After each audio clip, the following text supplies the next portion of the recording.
আসসালামু আলাইকুম। আবারও আপনাদেরকে স্বাগতম আমার স্পোর্টস পয়েন্ট অফ ভিউতে। একটা বিষয় আলোচনা করতে চাচ্ছিলাম। আমার নিজের কাছে খুব ডাউট লাগতেছিল বিষয়টা। যে কারণে আরকি আজকের ভিডিওটা করা। আমাদের ক্রিকেট কালচারে আমাদের ক্রিকেট প্লেয়ারদের মাঝে অনেক সময় একটা কথা খুব শুনতে পাওয়া যায় যে আমরা যে কোনো সময়, যে কোনো পরিস্থিতিতে, যে কোনো পজিশনে খেলার জন্য অলওয়েজ প্রস্তুত। এটা ভালো, গুড। এটা একটা গুড সাইন একটা টিমের জন্য যখন যেখানে যেই প্লেয়ারটাকে প্রয়োজন তখন সেই প্লেয়ারটাকে খেলানো যায়। এটা নিজেকে প্রস্তুতি করে রাখার জন্য প্রতিটা প্লেয়ারের জন্য একটা গুড সাইন, ফাইন। বাট আমার যে ডাউটটা, আমার যে কোশ্চেনটা সেটা হচ্ছে গিয়ে আমাদের যে কোচিং প্যানেল বা আমাদের কোচ ক্যাপ্টেন তারা কি অ্যাকচুয়ালি প্রপারলি জানে যে কোন প্লেয়ারটাকে কোন সময়ে কখন মেকশিফট করা যায় বা করতে হয়, কখনকার পজিশন চেঞ্জ করে খেলাতে হয়। আমার কাছে একটু ডাউট লাগে বিষয়টা। কেন ডাউট লাগে সেটাই বলছি। ধরেন সুপার ফোরে যে সেকেন্ড ম্যাচটা আমরা ইন্ডিয়ার সাথে খেলেছি, আনফর্চুনেটলি আমাদের ক্যাপ্টেন লিটন কুমার দাস ইনজুরির কারণে খেলতে পারেননি। ফাইন, যিনি 3 নম্বরে খেলছিলেন। আমাদের যে স্কোয়াড, আমাদের স্কোয়াডে লিটন কুমার দাস 3-এ খেলছিলেন, তানজিদ তামিম ওপেন করছিলেন, সাথে কখনো ইমন, কখনো সাইফ হাসান, এবং 4 নম্বরে খেলছিলেন তাওহিদ হৃদয়, যিনি আমাদের এই টিমের একমাত্র একমাত্র মিডল অর্ডার ব্যাটসম্যান। এবং এর পরবর্তীতে যারা ছিলেন জাকের আলী অনিক বা আপনি বলেন শামীম হোসেন পাটোয়ারি, শেখ মাহাদি, এরা সবাই কিন্তু ফিনিশিং রোলের জন্য এদেরকে বিবেচনা করা হয় সবসময়, ফাইন। তো ইন্ডিয়ার সাথে যে ম্যাচটা ছিল লিটন কুমার দাস খেলতে পারে না বিদায় এখানে ইমনকে আবার দলে ইনক্লুড করে 3 নম্বর পজিশনে খেলিয়ে দেওয়া হয়েছে, ফাইন। ওভারঅল 3, 4, 5, 6 পজিশন ঠিক ছিল।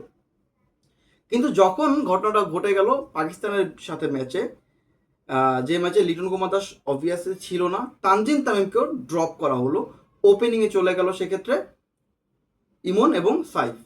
নাম্বার 3-এ এবার কে খেলবে, কাকে খেলাবেন? কারণ আমাদের তো ডেডিকেটেড চারে আর কোনো প্লেয়ার নাই। আপনারা কি করলেন? তাহিদ হৃদয়কে প্রমোট করে 3-এ খেলালেন। আগেও 3-এ খেলেছে, বাট এই ধরনের এরকম একটা ক্রুশিয়াল ম্যাচে তাহিদ হৃদয়কে আপনিও 3-এ পাঠিয়েছেন, আপনার মিডল অর্ডার নাই, ফাঁকা।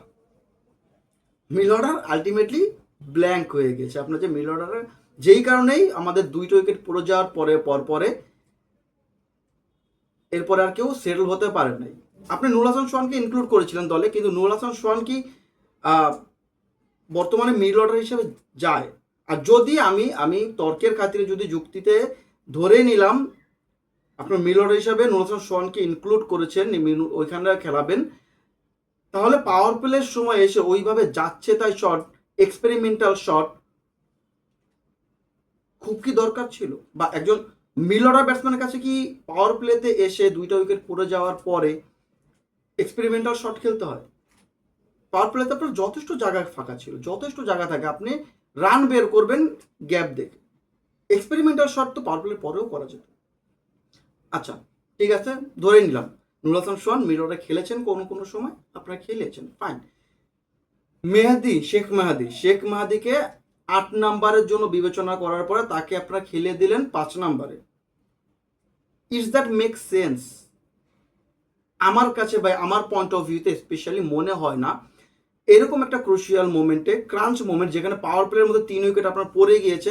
আমাদের কোচ একটা কথা বলেছে, আমি শুনেছি প্রেস কনফারেন্সে, যে পাওয়ার প্লে ছিল, শেখ মাহাদি পেস বল ভালো খেলতে পারে, তাকে নামে যা। ভাই, পাওয়ার প্লের তখন কি আরো 5 ওভার বাকি ছিল? 4 ওভার বাকি ছিল? একটা ওভার 2টা ওভার পাওয়ার প্লেয়ার বাকি ছিল, তার জন্য আপনি রিস্ক নেওয়ার জন্য শেখ মাহাদিকে ওই 5-এ প্রমোট করবেন? আপনার মিডল অর্ডার পুরো ফাঁকা। একটা দল এশিয়া কাপে গিয়েছে চ্যাম্পিয়ন হওয়ার লক্ষ্য নিয়ে, তাদের মিডল অর্ডার ফাঁকা। আমাদের কোচরা জানে না, এতটুকু জানে যে আমাদের প্লেয়াররা প্রস্তুত, যে কোনো সময় যে কোনো জায়গায় তারা খেলতে পারে, যে কোনো পজিশনে।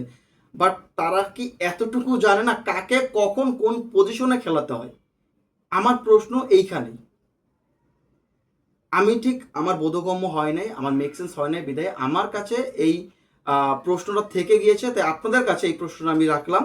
যদি আপনাদের কোনো যুক্তি থাকে বা কোনো কিছু জানাতে মনে হয়, অবশ্যই কমেন্টস করে আমাকে জানাবেন যে আমাদের কোচটা আসলে জানে কি না কোন প্লেয়ারকে কোন সিচুয়েশনে পজিশন চেঞ্জ করে খেলাতে হয়। ধন্যবাদ এতক্ষণ আমার আলোচনা শোনার জন্য। আসসালামু আলাইকুম।